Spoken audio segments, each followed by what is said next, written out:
ওগো প্রিয়, তুমি আমাকে ভুল বুঝো না প্রিয়।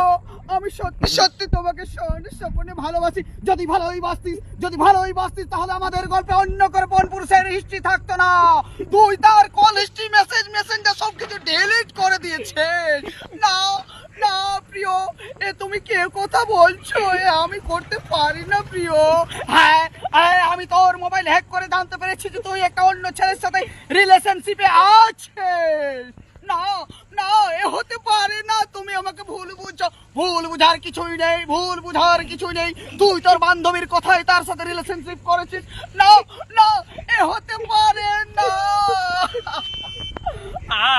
আর কত